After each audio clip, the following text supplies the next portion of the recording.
Good evening. My name is Dave Herzl. I'm with the Pacifica Historical Society.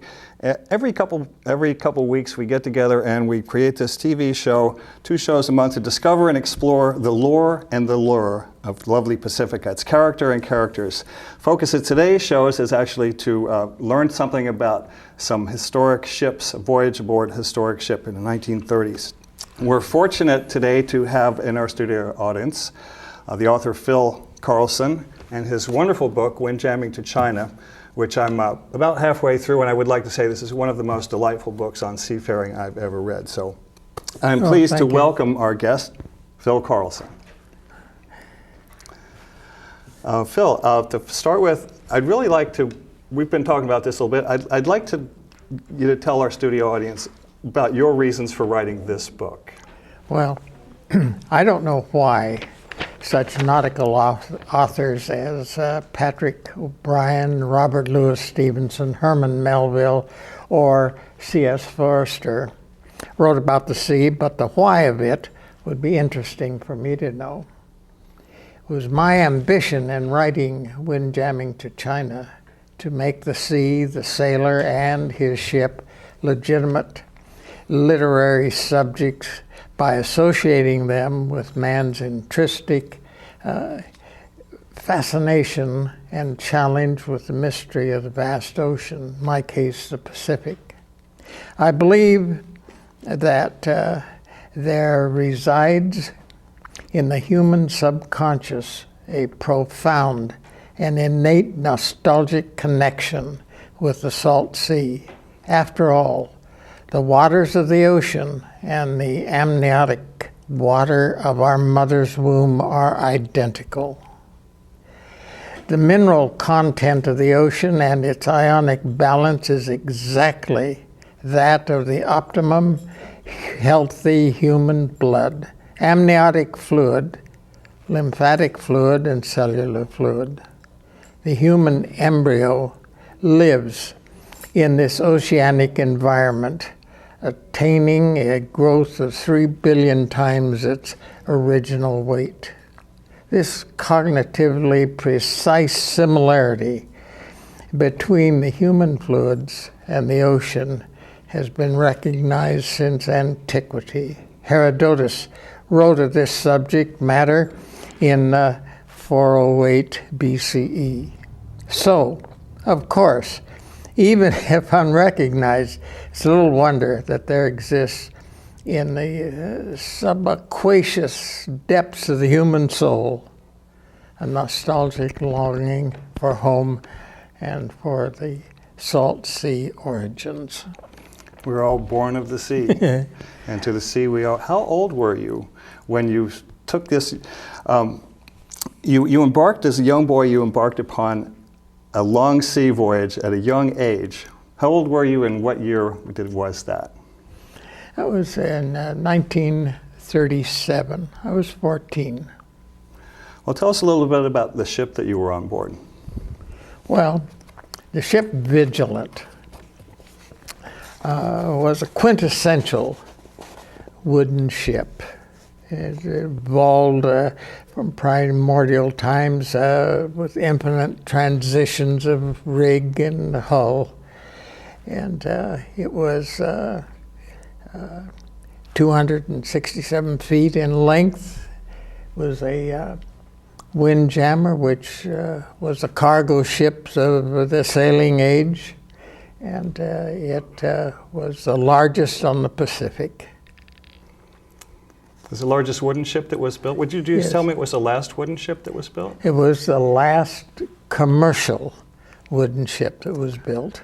And this is it's a 5-masted schooner. It's a 5-masted schooner, yes.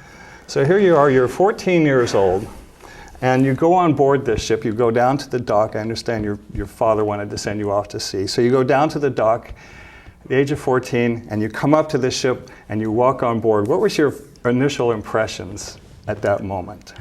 Well, I'd been aboard the ship before because the captain of the Vigilant and my father were friends. And at a very young age, was something that I dreamed of. If I could only sail across the Pacific on such a ship. But this was the height of the Depression, and there had to be maneuvering through the unions, through getting around the fact that there were many sailors out of a job and many that were willing to ship as a ship's boy. Well, I understand from having read your book that even though your father and the captain were friends, that did not necessarily translate into particularly favorable treatment for you. Probably the opposite might have been true, because a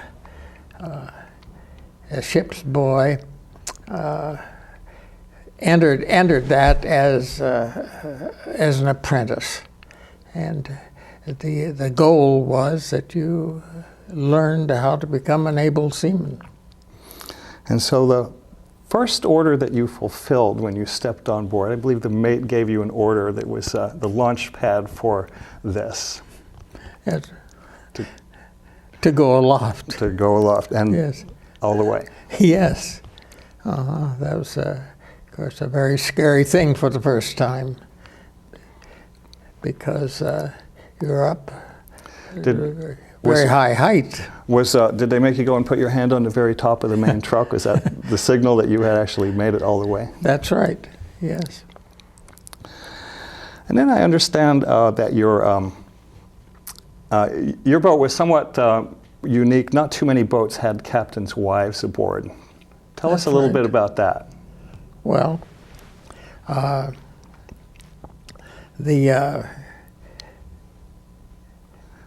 first of all, a captain that took his wife aboard the ship became then what was called a hen sailboat. And so it was a hen ship. However, most of the crew looked on having a woman aboard a very good thing, because it softened the captain somewhat. She probably helped the service of the mess a little better. The cook had to be a little more careful, and so it was a good thing. Do you think her presence moderated the temperament of the first mate? Not to the degree that anybody noticed, at any rate. What about your fellow sailors? Can you tell us a little about some of the old salts that were on board with you, maybe taught you a few things on this first voyage? Well, of course, you had to learn the knots. You had to learn how to go out on the foot ropes. You had to become acquainted with the fact that one of your hands was for the ship and one was for you. And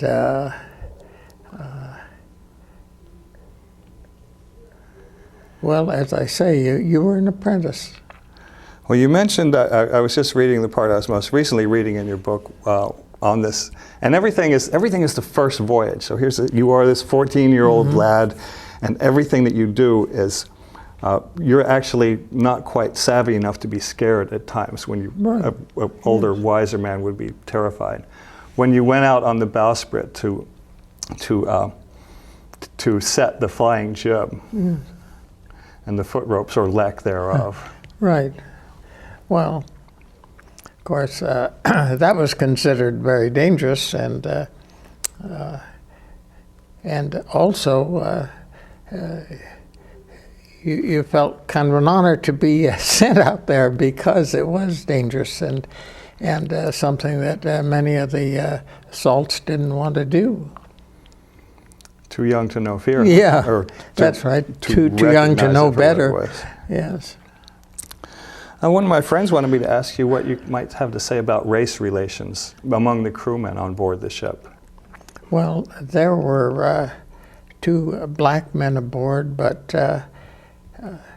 their was no noticeable discrimination, no favoritism shown to the white sailor over the black. The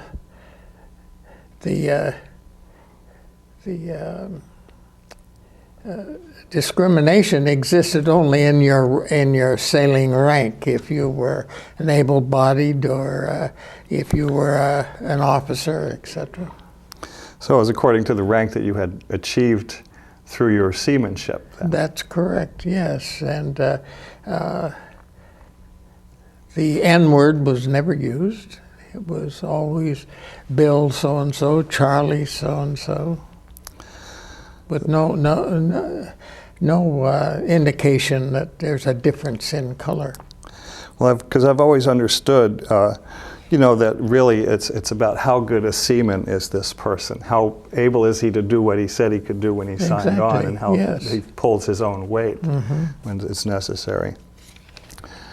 And when all hands were called during a storm, did he appear on deck immediately, or did he malinger, or not? That's what determined your attitude toward your fellow seamen. So on board the Vigilant, you guys, the ship was what you call watch and watch, right? Yes. You want to tell us? Well, a watch consisted of 4 hours, and each mate had a watch. The first mate picked his crew, his watch. The second mate then picked his, and the third mate took the leftovers. It's kind of like sandlot baseball? Yeah, something like that, yes. And then there were 2 dog watches. Of course, those were half watches in order to balance out. And then the watches were changed every day, so that the first watch would be taken by the mate, and then in the following day the first watch would be taken by the second mate, and so on, so that no one got the same watch all the time. And it was 4 hours on, 4 hours off. That's right. Round the clock. Yes. And then in order to break that up in the afternoon, you had the dog watches. Yes, 2-hour watches. So part of my curiosity, I have a certain sort of understanding myself of seafaring life that comes from books that I've read of it earlier, by a couple of decades or 3 decades from what you had. So I'm curious, did things remain the same? But were the dog watches sort of like the sailor's time to relax? Yes. Yes, it was. Mm-hmm. Did you sing? Did you amuse yourselves by singing in the dog watches? No, but singing occurred during work, and it gave a rhythm to the work. And I might say too, on the watches, of course, frequently in bad weather you would have all hands, and that meant you reported to deck even if you'd already spent 4 hours in your watch, had been sleeping for 30 minutes, and if the mate called all hands, immediately you reported to deck, the entire crew. What did you do for pastimes? Well, there wasn't much pastime, but there was playing. Chess was played aboard. Very little cards. Did you learn chess on board this ship? Oh, yes. Yes. Did you distinguish yourself among the chess masters Well, there? no, I wouldn't say that. So, however, the game was taken very seriously. Did people bet their pay? No. There's no gambling on board? No. No betting? No. Excuse me. Did you have a slop chest? Did the captain have a slop chest? Absolutely. They had a slop chest. And you purchased clothes from the slop chest. However, prior to coming aboard, a sailor was given 1 month's pay How much would that pay be that 1 month? Minimal. Captain, for instance, in the late 30s was paid $100 per month. First mate, $50. Second mate, $40. Third mate, $30. And able-bodied seamen, the good ship might make $16, $18. And of that money, he was expected to outfit himself. Oh, yes. And one thing I'm curious about is it true that the clothing and the boots and whatnot that the sailor would buy against his pay out of the slop chest, were they truly inferior? Well, not on the Vigilant. Good. I'm gratified to hear that.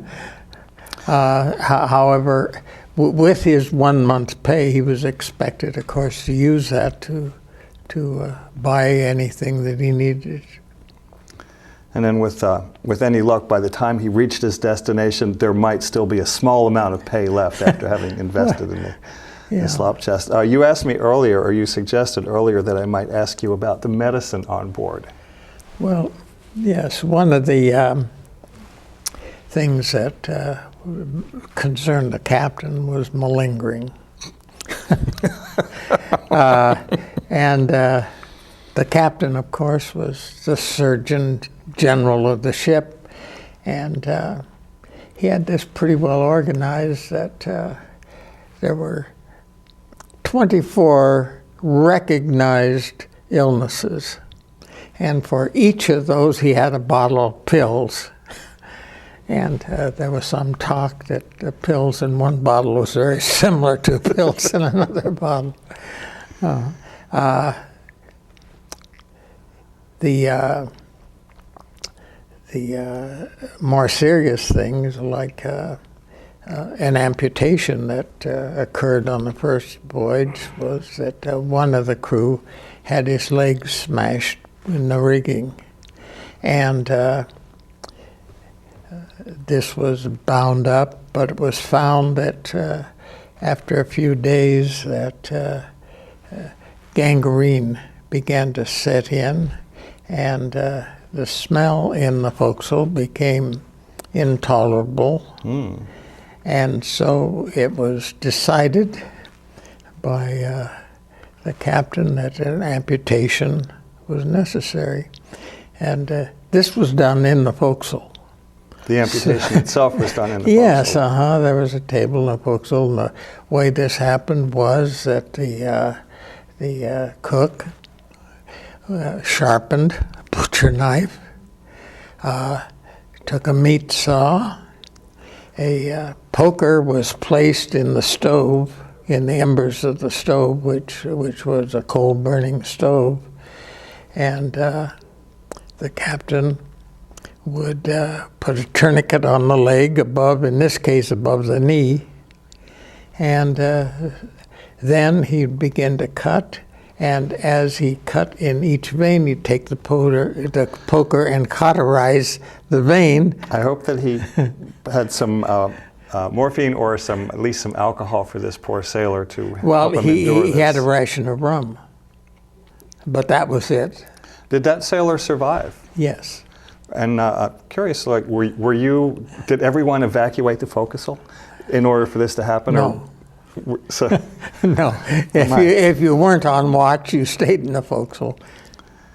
Well, and the man did survive, so that's good. Yes, So the captain did know his business, and well, he'd done it before. oh my goodness. Although well, they didn't always survive. In the course of your book, you describe some things that are hard to take, or hard for us to kind of consider, as, like, for instance, this amputation you just described. But then there are other things that you describe in your book that are really quite lovely and quite beautiful and poetic. And it seems as though the balance in recollection, at least for you, has been towards the favorable. Well, yeah, I think that's probably true. I look back on it, of course, with fondness. Would you say that it shaped your life? Well, I think so, yes. It certainly brought a great deal of kind of poetic inspiration into your book. And I also noticed from reading your book that you appear to be a great reader yourself of all sorts of classics. Yes. Yes, I enjoy a wide variety of literature. So when you got to China, how long did it take you to make the voyage over to China? Well, again, that depended on the time of year and the prevalency of the winds in that particular time of year. But it could be as little as a month, and it could be as much as 2 months. But the voyage back it depended again on the time of year, but the currents in an ocean always run in the same directions. Mm-hmm. And sailing from east to west in the Pacific is like going uphill. Mm-hmm. So sometimes the boat would go the other way. And in that case, you could count on about 8 months because you had to travel roughly 19,000 miles around Cape Horn and back to the Puget Sound. And all of it under sail? Yes, all of it under sail. Yes, there was no diesel aboard, no steam engine aboard. And then not too long after that, this was one of the last commercial trading voyages that was made from Washington State with lumber for China. Yes. Mm-hmm. And then of course a cargo was picked up in China to take back to. What did you bring back? Well,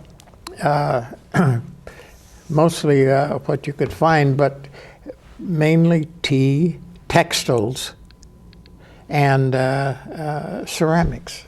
Pottery. For the good people of Washington State. Yes.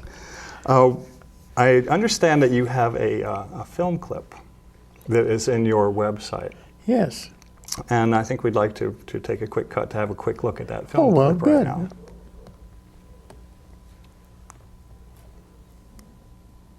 Melville's Ishmael saw magic in the water. That sailor, a cetologist and hunter, said that the image we see in all rivers and oceans is the image of the ungraspable phantom of life, and that this image is the key to understanding our very existence. The unsounded ocean itself is life. All deep, earnest thinking is but the intrepid effort of the soul to keep the open independence of her sea. A true sailor expatriates himself to nationalize with the universe. Water and meditation are wedded forever. In landlessness alone resides the highest truth. Shoreless, the sea is as indefinite as the concept of a god. Windjamming to China sails on the fringes of history. It covers the first half of the 20th century, a time when almost all wind-driven vessels of the sailing age had been discarded, replaced by steam and steel. In the larger sense, the book is about the American sailor, a folk character and even a hero who speaks through the mists of 200 years of history, shouting for recognition. The American sailor was born on the icy shores of Plymouth. He was rocked upon the waves of the Atlantic, and he cut his teeth on New England codfish. He built his muscles at the halyards of New Bedford whalers, and gained his sea legs atop the mizzen of Yankee clippers. A memoir, this wonderfully told story is written in the voice of a 15-year-old boy, covering his experiences and the colorful characters he meets sailing the North Pacific in the 1930s. Sailing is a proud tradition, and windjamming to China evokes that tradition so it will never be forgotten. Windjamming to China is available on Amazon.com and other online retailers, as well as directly from the publisher. Hold up. Well, that clip there actually did a very nice job also of kind of reprising what you said earlier about, why write this book? Because there's a romance there, there's some beauty and some poetry there. And it mingles in, I think, with all sorts of other things. It's just go to take a young 14-year-old lad and shape him into this man that we see here before us today. Well, Phil, I'm delighted to have had this opportunity to get to know you a little bit. Well, it's been my pleasure. Since we both live here in Pacifica, I trust this will not be the last time we meet again. Well, I hope not. But that's about all the time we have right now. If you'd like to know more about the Pacifica Historical Society, we do a lot of kind of good things here in Pacifica to maintain the history and culture of Pacifica, our fair city here, and make it available to the public. In fact, right now we do have a project that's going on. It's called the Little Brown Church, which will in due time become the Pacifica Historical Society's History of Pacifica Museum. This has been a rather large undertaking by the Pacifica Historical Society. And part of what we do is we do that for our things, but we also are active in creating these TV shows, such as we brought Phil Carlson here to meet with us today. So I'm delighted to have met you, Phil. Well, the feeling is mutual. We share ourselves, we share a certain kind of approach to the sea and to what we think the sea can do and what it does to touch each of us in our heart and our soul. It's been my pleasure. Thank you, Phil. Okay, well, if you'd like to learn more about the Pacifica Historical Society, our address is P.O. Box 752, Pacifica 94044. Our website is www.pacificahistory.org. Thank you for watching our show.